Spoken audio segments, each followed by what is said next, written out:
بسم اللہ الرحمن الرحیم۔ بیت المال فنڈ، زکوٰۃ فنڈ، 90 اشارہ قائد اعظم کی میٹنگز اور انفلوئنس کرنا زکوٰۃ کمیٹیوں کے چیئرمینوں کو، یہ سارا سلسلہ تو جاری ہے۔ وہ بڑی تعداد میں، سینکڑوں کی تعداد میں ہوتے ہیں۔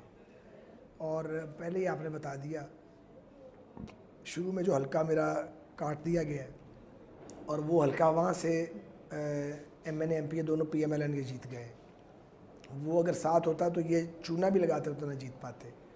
بہرحال انہوں نے چونا لگایا ہے، انہوں نے الیکشن کو چوری کیا ہے، پر اب صورتحال بہت مختلف ہے، کیونکہ ان پونے 2 مہینوں میں بہت بری طرح ایکسپوز ہوئی ہے تبدیلی والی حکومت اور نئے پاکستان کے جو یہ علمبردار ہیں، دعوے دار۔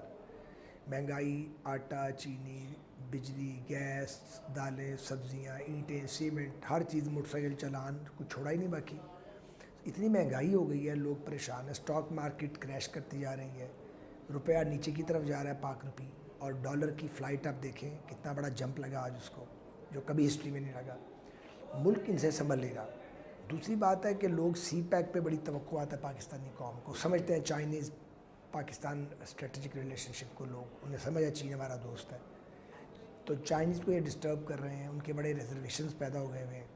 سی پیک بہت بڑا ایک خوشحالی کا منصوبہ تھا، جو کسی حکومت کا نہیں بلکہ ریاست پاکستان کا تھا، یہ اسے رول بیک کرنا چاہتے ہیں۔ پھر یہ جو سیاسی انتقام لیا جا رہا ہے کرپشن روکنے اور احتساب کرنے کے نام پہ، جس میں عمران خان صاحب نے اعتراف کر لیا کہ میں انوالو ہوں پوری طرح، اور ان کے وزراء نے جو کام کسی احتساب کے ادارے کو کرنا چاہیے وہ کام خود پرائم منسٹر اور ان کے وزراء کر رہے ہیں۔ وہ ثابت کر رہے ہیں کہ ہماری کنائیونس ہے اور ہم شامل ہیں اور ہم پش کر رہے ہیں، اور لوگوں کو جیلوں میں ڈالنے کی باتیں۔ شہباز شریف صاحب قائد حزب اختلاف ہیں، وزیر اعظم کے بعد وہ موسٹ امپورٹنٹ آدمی ہوتا ہے، بغیر کسی ثبوت کے پکڑ لیا۔ کل سلمان شہباز کو سنا میں نے نیب میں بلایا، 16 کو مجھے بلایا ہوا ہے، میرے بھائی کو بلایا ہوا ہے۔ پلے ان کے ہے کچھ نہیں ہمارے اگینسٹ۔ پہلے بھی 2006-07 میں نیب مشرف دور میں ہمیں 3-4 سال انویسٹیگیٹ کرتی رہی، اور اس کے بعد ریگریٹ کا لیٹر ایک ہمیں دیا۔ تو جو نیب مشرف کے دور میں